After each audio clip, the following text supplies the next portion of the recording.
Salam dan bahagia.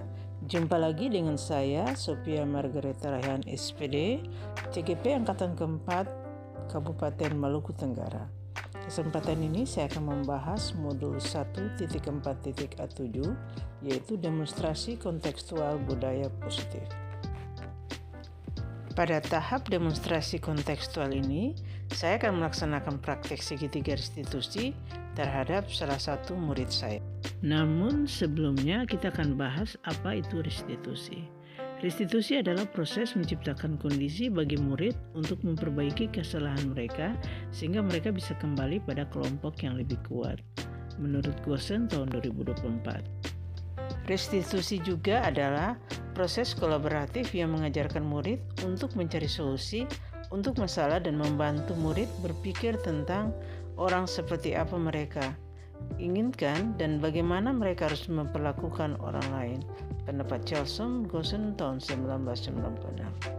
Adapun yang menjadi ciri-ciri restitusi adalah sebagai berikut. Yang pertama, restitusi bukan untuk menebus kesalahan, namun untuk belajar dari kesalahan. Kedua, restitusi memperbaiki hubungan. Ketiga, restitusi adalah tawaran bukan paksaan. Dan yang keempat, restitusi menuntun untuk melihat ke dalam diri. Ciri yang kelima, restitusi mencari kebutuhan dasar yang mendasar tindakan. Yang keenam, restitusi diri adalah cara yang paling baik. Yang ketujuh, restitusi fokus pada karakter dan bukan tindakan. Yang kedelapan, restitusi mengingatkan. Yang kesembilan, restitusi fokus pada solusi. Dan yang kesepuluh, restitusi mengembalikan murid yang berbuat salah pada kelompoknya. Berikut ini adalah segitiga restitusi atau restitution triangle, atau dalam konteks bahasa Indonesia 3 tahapan restitusi. Yang pertama adalah menstabilkan identitas, dan yang kedua validasi tindakan yang salah, dan yang ketiga adalah menanyakan tentang keyakinan. Berdasarkan 3 tahapan restitusi, di sini saya mengambil 2 kasus.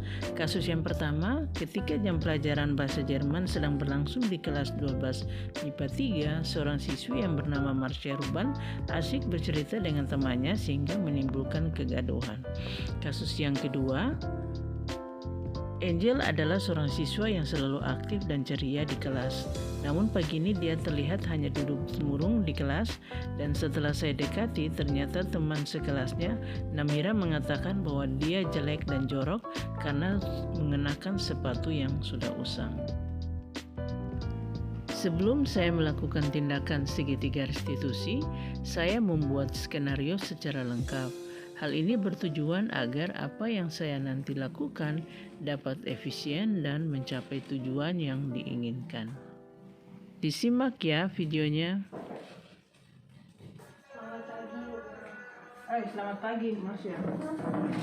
Mari silakan duduk. Kamu tahu apa penyebabnya sampai mengapa Ibu Guru panggil kamu ke sini? Tahu. Iya. Apa yang kamu buat? Cerita sama teman waktu jam pelajaran. Oh iya. Kamu tahu kalau guru sedang mengajar di kelas, kemudian kamu bercerita dengan teman di dalam ruangan, kira-kira itu mengganggu atau tidak? Ya, berarti menurut kamu itu salah atau tidak? Salah. Oke. Kamu ingat kesepakatan kita di kelas? Kalau guru sedang mengajar, berarti kalian harus tenang, ya kan? Kalau ada kesalahan atau ada hal-hal yang kalian lakukan di kelas, misalkan seperti yang tadi kamu lakukan, bercerita dengan teman tanpa tahu bahwa ternyata di depan itu ada guru yang sedang mengajar, berarti itu sudah melanggar kesepakatan kelas kita, ya kan? Belajar itu adalah sesuatu yang penting bagi kamu, bagi masa depan kamu sendiri, terutama, dan juga untuk orang tua dan keluarga, ya kan? Jadi ketika guru sedang mengajar di kelas, kamu harus tenang, harus memperhatikan. Sekarang Ibu Guru boleh tanya, kalau kamu tahu bahwa ini adalah suatu kesalahan, menurut kamu ke depan sikap kamu harus seperti apa? Tidak mengulangi. Iya, tidak mengulanginya dengan cara seperti apa? Memperhatikan pelajaran. Iya. Jadi kamu sendiri sudah mengatakan kan kamu harus memperhatikan apa yang dijelaskan oleh guru di depan. Demikian, guru hanya mengingatkan itu. Terima kasih untuk kamu yang sudah bersedia untuk datang ke sini. Oke? Oke. Boleh kembali ke kelas. Ya, makasih. Selamat pagi, perkenalkan nama saya Marsha Ruban dari kelas 12 MIA 1.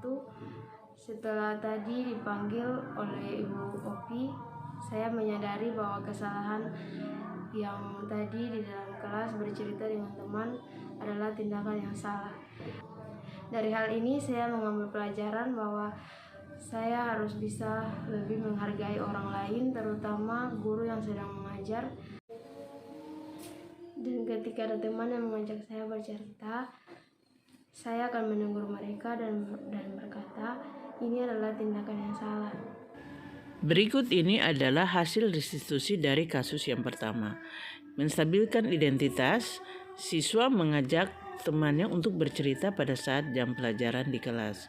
Sedangkan validasi kesalahan, faktor penyebabnya adalah bosan di kelas. Kemudian yang menanyakan keyakinan, yaitu belajar menghargai orang lain, terutama guru yang sedang mengajar. Nah, yang kedua adalah hasil restitusi dari kasus yang kedua. Menstabilkan identitas, yaitu mengatakan hal yang tidak baik atau hal yang buruk tentang teman sekelasnya. Sedangkan validasi kesalahan, faktor penyebabnya karena iri hati. Sedangkan untuk menanyakan keyakinan, siswa perlu belajar menghargai dan menghormati serta menyayangi orang lain.